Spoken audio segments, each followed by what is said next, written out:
ಒಂದು ನಿಮಿಷ.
ಏನು ಕೇಳಿಸ್ತಾ ಇಲ್ಲ ಗುರುಗಳೇ.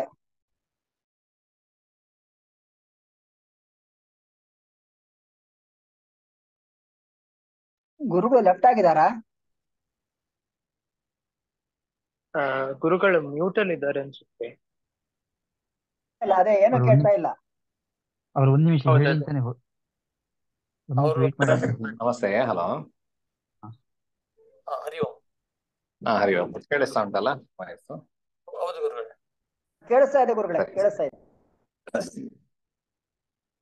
ತಪಸ್ವಾಧ್ಯಾಯ ಶುಶ್ರೂಷಾ ಕೃಷ್ಣ ಪೂಜಾ ರತಂ ಮುನಿಂ ವಿಶ್ವೇಶಮಿಷ್ಟ ವಂದೇ ಪರಿವ್ರಾಟ್ ಚಕ್ರವರ್ತಿನಂ ಮೂರ್ತಿತ್ವೇ ಪರಿಕಲ್ಪಿತ ಶತಭೃತೋ ವರತ್ವಾ ಪುನರ್ಜನ್ಮನಾಂ ಆತ್ಮೇತ್ಯಾತ್ಮವಿದಾಂ ಕೃತಶ್ಚೇದಮರ್ತಾಮರ ಜ್ಯೋತಿಷಾಂ ಲೋಕಾನಾಂ ಪ್ರಳಯೋದಯ ಸ್ಥಿತಿ ವಿಭುಶ್ಚಾನೇಕಧಾ ಯಶ್ರುತೌ ವಾಚಂ ನ ಸದಧಾತನೈಕ ಕಿರಣಸ್ತು ಯಸ್ಯೋದೇ ಜಗದಿದಂ ಪ್ರತಿಬೋಧಮೇತಿ ಮಧ್ಯಸ್ಥಿತೋ ಪ್ರಸರತಿ ಪ್ರಕೃತಿಕ್ರಿಯಾಸು ಅಸ್ತಂಗತೋ ಸ್ವಪಿತಿ ಚೋಚ್ಛ್ವಸದೇಕಮಾತ್ರಂ ಭಾನುಸ್ಸೇವ ದೇಯತಿ ಪ್ರಕಟಪ್ರಭಾವಃ. ನಾವು ಮೊನ್ನೆ ಅಮೃತ ಘಟಿ ಈ ವಿಷಯಗಳನ್ನೆಲ್ಲ ನೋಡಿದ್ದೇವೆ.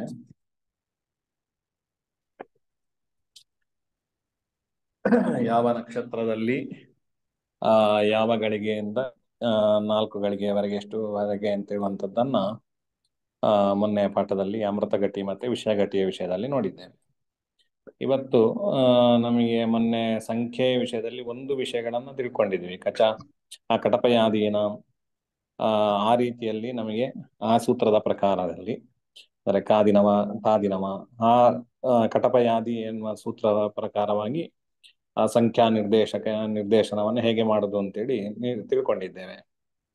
ಇನ್ನೊಂದು ಪದಗಳ ಮೂಲಕ ಸಂಖ್ಯಾ ನಿರೂಪಣೆ ಅಂತೇಳಿ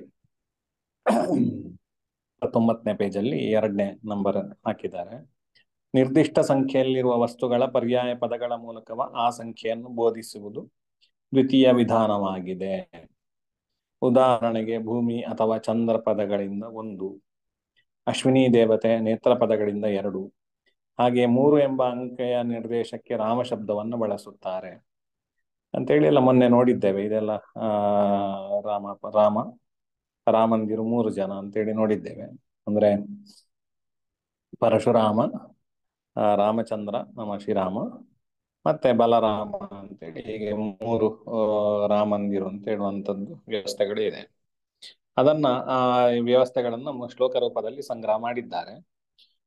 ಅದರ ಬಗ್ಗೆ ನೋಡುವ.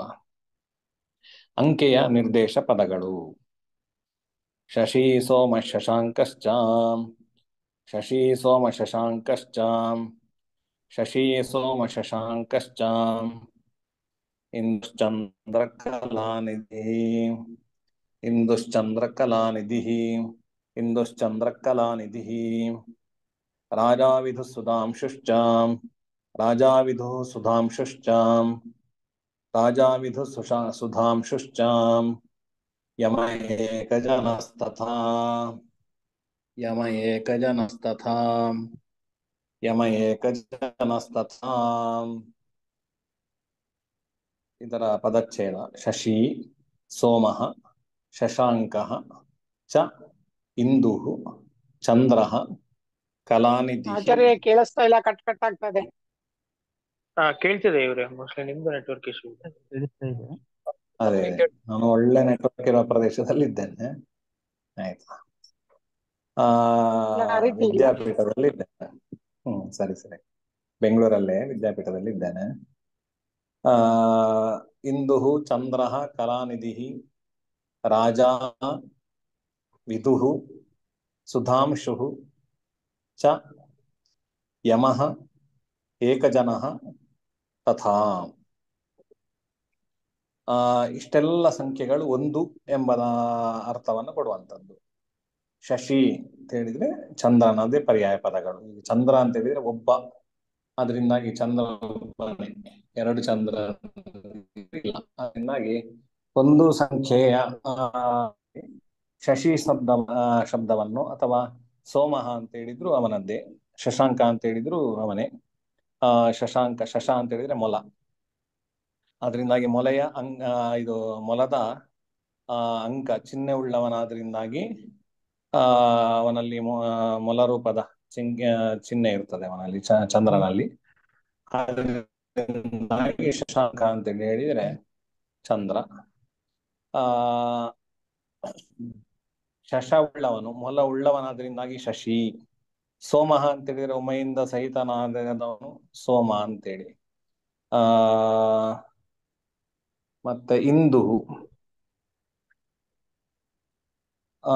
ಇಂದು ಅಂತೇಳಿ ಹೇಳಿದ್ರೆ ಕೂಡ ತಂಪಾದ ಕಿರಣ ಉಳ್ಳವನು ಎಂಬುದಾಗಿ ಅರ್ಥ. ಚಂದ್ರ, ಚಂದ್ರ ಅಂತೇಳಿ ಗೊತ್ತೇ ಇದೆ. ಕಲಾನಿಧಿ ಅಂತ ಹೇಳುವಂಥದ್ದು ಕೂಡ ಅವನಿಗೆ ಹೆಸರುಂಟು. ರಾಜ, ರಾಜನ ಒಬ್ಬನೇ ಅಂತೇಳಿ. ವಿದುಹು, ಅದು ಕೂಡ ಚಂದ್ರನದ್ದೇ ಹೆಸರು. ಸುಧಾಂಶು, ಅಮೃತದ ಹಾಗೆ ಅಂಶು ಅಂತ ಹೇಳಿದ್ರೆ ಕಿರಣ ಉಳ್ಳವನು ಎಂಬುದಾಗಿ. ಮತ್ತೆ ಯಮ, ಇದು ಯಮ, ಯಮನು ಕೂಡ ಒಬ್ಬನೇ. ಏಕಜನ, ಏಕಜನ ಅಂತ ಹೇಳಿದ್ರೆ ಒಂದು ಅಂತೇಳಿ ಅರ್ಥ. ಇಷ್ಟೆಲ್ಲ ಶಬ್ದಗಳನ್ನು ನಮಗೆ ಒಂದು ಅಂತ ಹೇಳುವಂತ ವಿಷಯದಲ್ಲಿ ಬಳಸ್ತಾರೆ. ಇನ್ನು ಎರಡು ಎಂಬತಕ್ಕಂತಹ ಅಂಕೆಯ ನಿರ್ದೇಶ ಪದಗಳು ಈ ರೀತಿಯಲ್ಲಿದೆ. ಅಕ್ಷಿ ಚಕ್ಷು ಕರಂ ನೇತ್ರಂ, ಅಕ್ಷಿ ಚಕ್ಷು ಕರಂ ನೇತ್ರಂ, ಅಕ್ಷಿ ಚಕ್ಷು ಕರಂ ನೇತ್ರಂ, ಲೋಚನಂ ಬಾಹುಕರ್ಣಕೌ, ಲೋಚನಂ ಬಾಹುಕರ್ಣಕೌ, ಲೋಚನಂ ಬಾಹುಕರ್ಣಕೌ, ವಕ್ಷೋದೃಷ್ಟಿದ್ವಯಂ ಯುಗ್ಮಂ, ವಕ್ಷೋದೃಷ್ಟಿದ್ವಯಂ ಯುಗ್ಮಂ, ವಕ್ಷೋದೃಷ್ಟಿದ್ವಯಂ ಯುಗ್ಮಂ, ಅಂಬಗಂ ನಯನೇ ಕ್ಷಣೇ, ಅಂಬಕಂ ನಯನೇ ಕ್ಷಣೇ, ಅಂಬಕಂ ನಯನೇ ಕ್ಷಣೇ. ಪದಚ್ಛೇದ ಅಕ್ಷಿ ಚಕ್ಷು ಕರಂ ನೇತ್ರಂ ಲೋಚನಂ ಬಾಹುಕರ್ಣಕೌ ವಕ್ಷಃ ದೃಷ್ಟಿದ್ವಯಂ ಯುಗ್ಮಂ ಅಂಬಕಂ ನಯನ ನಯನೇ ಕ್ಷಣೆ. ನಯನ ಮತ್ತು ಈ ಕ್ಷಣೆ ಅಂತ ಹೇಳಿ ಎರಡು. ನಯನೇ ಕ್ಷಣೆ. ಅಕ್ಷಿ, ಅಕ್ಷಿ ಅಂತೇಳಿ ಹೇಳಿದ್ರೆ ಕಣ್ಣುಗಳು. ಚಕ್ಷುಹು ಅಂತ ಹೇಳಿದ್ರು ಕಣ್ಣು. ಇದೆಲ್ಲ ಎರಡು ಎಂಬತಕ್ಕಂತಹ ಅರ್ಥವನ್ನ ಸೂಚನೆ ಮಾಡುವಂತ ಶಬ್ದಗಳು. ಎರಡು ಸಂಖ್ಯೆಯ ಬದಲು ಅಂದ್ರೆ ಎರಡು ಅಂಕೆಯ ಬದಲಿಗೆ ಈ ಸಂಖ್ಯೆಗಳನ್ನ ಹೇಳಬಹುದು, ಎಲ್ಲಿಯಾದ್ರೂ ಉಪಯೋಗಿಸಿಕೊಳ್ಳಬಹುದು. ಕರಂ, ನಮಗೆ ಎರಡು ಕೈಗಳು ಎರಡು. ನೇತ್ರಂ, ಅದು ಕೂಡ ಕಣ್ಣೆ, ಕಣ್ಣುಗಳು ಎರಡೇ. ಲೋಚನ ಅಂತ ಹೇಳಿದ್ರೆ ಕಣ್ಣು. ಬಾಹುಕರ್ಣಕವು, ಬಾಹು ಎರಡು ಬಾಹುಗಳು. ಕರ್ಣ ಅಂತ ಹೇಳಿದ್ರು ಬಳಸ್ಬೋದು, ಎರಡು ಕಿವಿಗಳು. ಪಕ್ಷಃ, ಎದೆಯ ಭಾಗಗಳು, ಎರಡು ಎದೆಗಳು ಅಂತ. ದೃಷ್ಟಿದ್ವಯಂ, ಎರಡು ದೃಷ್ಟಿಗಳು, ನಮಗೆ ಕಣ್ಣೆರಡಾದ್ರಿಂದ ದೃಷ್ಟಿ ಎರಡು. ಯುಗ್ಮಂ ಎಂಬ ಶಬ್ದವು ಕೂಡ ಎರಡು ಎಂಬ ಅರ್ಥವನ್ನು ಸೂಚನೆ ಮಾಡ್ತದೆ. ಅಂಬಕಂ ಅಂತ ಹೇಳಿದ್ರು ಕಣ್ಣು. ನಯನ, ಈಕ್ಷಣ ಎರಡು ಕೂಡ ಕಣ್ಣಿನ ಶಬ್ದಗಳೇ. ಇದೆಲ್ಲ ಎರಡು ಎಂಬತಕ್ಕಂಥದ್ದನ್ನು ಸೂಚನೆ ಮಾಡ್ತದೆ. ಮೂರು ಎಂಬತಕ್ಕಂಥ ಅಂಕೆಯ ನಿರ್ದೇಶನ ಪದಗಳು ಈ ರೀತಿಯಲ್ಲಿದೆ. ವನ್ನೀರಾಮ ಶಿಖೀಚಾಗ್ನಿ, ವನ್ನೀರಾಮ ಶಿಖೀಚಾಗ್ನಿ, ವನ್ನೀರಾಮ ಶಿಖೀಚಾಗ್ನಿ, ಪಾವಕೋ ದಹನಾನಲೌ, ಪಾವಕೋ ದಹನಾನಲೌ, ಪಾವಕೋ ದಹನಾನಲೌ, ಶಂಕರಾಕ್ಷಿ ಪುರಿ ಲೋಕಾಃ, ಶಂಕರಾಕ್ಷಿ ಪುರಿ ಲೋಕಾಃ, ಶಂಕರಾಕ್ಷಿ ಪುರಿ ಲೋಕಾಃ, ತ್ರೀಣಿ ಕಾಲಸ್ತ್ರಯೋ ಗುಣಾಃ, ತ್ರೀಣಿ ಕಾಲಸ್ತ್ರಯೋ ಗುಣಾಃ, ತ್ರೀಣಿ ಕಾಲಸ್ತ್ರಯೋ ಗುಣಾಃ. ವಹ್ನಿ, ರಾಮಃ, ಶಿಖಿ ಚ ಅಗ್ನಿಃ, ಪಾವಕಃ, ದಹನ ಅನಲೌ, ಅದು ಒಂದೇ ಶಬ್ದ, ದಹನಾನಲೌ, ಶಂಕರಾಕ್ಷಿ ಪುರಿ ಲೋಕಾಃ, ತ್ರೀಣಿ ಕಾಲಃ ತ್ರಯಃ ಗುಣಾಃ ಎಂಬುದಾಗಿ ಈ ರೀತಿಯಲ್ಲಿ ಪದಚ್ಛೇದ ಶ್ಲೋಕದ್ದು. ಅಗ್ನಿಗಳು ಮೂರು. ಯಾವುದೆಲ್ಲ ಅಗ್ನಿಗಳು ಗೊತ್ತಿದೆಯಾ ಯಾರಿಗಾದ್ರೂ?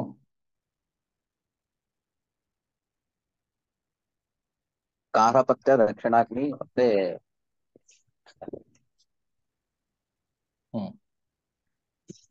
ಆಹ್ವಾನಿ. ಆವಾಹನೀಯ. ಆಹವನಿ. ಸರಿ, ಮೂರು ಅಗ್ನಿಗಳು ಅಂತೇಳಿ. ರಾಮ, ಮೂರು ಜನ ರಾಮ. ಪರಶುರಾಮ, ಈಗ ಹಾಗೆ ಹೇಳಿದೆ ಅದನ್ನು, ಪರಶುರಾಮ, ಶ್ರೀರಾಮ, ಬಲರಾಮ ಅಂತೇಳಿ. ಶಿಖಿ ಅಂತೇಳಿ ಹೇಳಿದ್ರು ಅಗ್ನಿಗೆ ಹೆಸರು. ಶಿಖೆ ಉಳ್ಳಂತದ್ದಾದ್ರಿಂದಾಗಿ ಶಿಖಿ ಅಂತ ಹೇಳುವಂತ, ಅದು ಕೂಡ ಮೂರು. ಅಗ್ನಿ ಅಂತ ಹೇಳಿದ್ರೆ ಅಗ್ನಿಯೇ. ಪಾವಕಃ ಅಂತ ಹೇಳಿದ್ರೆ ಶುದ್ಧಿಗೊಳಿಸುವಂತದ್ದು ಅಂತ, ಅದು ಅಗ್ನಿ. ಅಗ್ನಿ ತೀರ್ಥೋದಕಂಚ ಪನ್ನಿಶ್ಚ ನಾಣ್ಯತಃ ಶುದ್ಧಿಮರ್ಹತಿ ಅಂತ ಹೇಳುವಂತ ಮಾತಿದೆ. ತೀರ್ಥೋದಕಕ್ಕೆ ಇನ್ನೊಂದು ಯಾವುದು ಶುದ್ಧಿಗೊಳಿಸ್ಲಿಕ್ಕೆ ಸಾಧ್ಯ ಇಲ್ಲ. ಹಾಗೆ ಅಗ್ನಿಯನ್ನು ಕೂಡ ಇನ್ನೊಂದು ಶುದ್ಧಿಗೊಳಿಸುವಂತ ವಸ್ತು ಇಲ್ಲ. ಅಗ್ನಿ ಸ್ವತಃ ಶುಚಿ ಅಂತೇಳಿ ಅದಕ್ಕೆ ಹೆಸರು ಕೂಡ ಉಂಟು. ಪಾವಕ ಅಂತೇಳಿ ಅದು ಅತ್ಯಂತ ಪವಿತ್ರವಾಗಿರ್ತಕ್ಕಂಥದ್ದು ಅಗ್ನಿ ಅಂತೇಳಿ. ಅದರಲ್ಲಿಯೂ ಸ್ವಲ್ಪ ಪವಿತ್ರ ಇಲ್ಲದೆ ಇರುವಂತ ಅಗ್ನಿಯೂ ಇದೆ. ಅದು ಯಾವುದು ಅಂತೇಳಿ ಸ್ಮಶಾನ ಅಗ್ನಿಗೆ ಅದು ಅಪವಾದ. ಅಂತೂ ಅಗ್ನಿ ಸ್ವತಃ ಶುದ್ಧಿ ಉಳ್ಳಂಥದ್ದು ಅಂತ.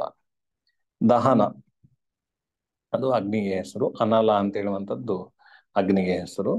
ಅದೆಲ್ಲ ಮೂರು ಸಂಖ್ಯೆಯನ್ನು ಸೂಚನೆ ಮಾಡ್ತದೆ. ಶಂಕರಾಕ್ಷಿ ಅಂತ ಹೇಳಿದ್ರೆ ಶಂಕರನ ನೇತ್ರಗಳು, ಅದು ಮೂರು ಪ್ರಸಿದ್ಧ. ಪುರಿ, ಪುರಗಳು, ತ್ರಿಪುರ ಅಂತೇಳಿ ಇರುವಂಥದ್ದು. ಲೋಕಾಹ, ಮೂರು ಲೋಕಗಳು ಅಂತೇಳಿ. ಪಾತಾಳ,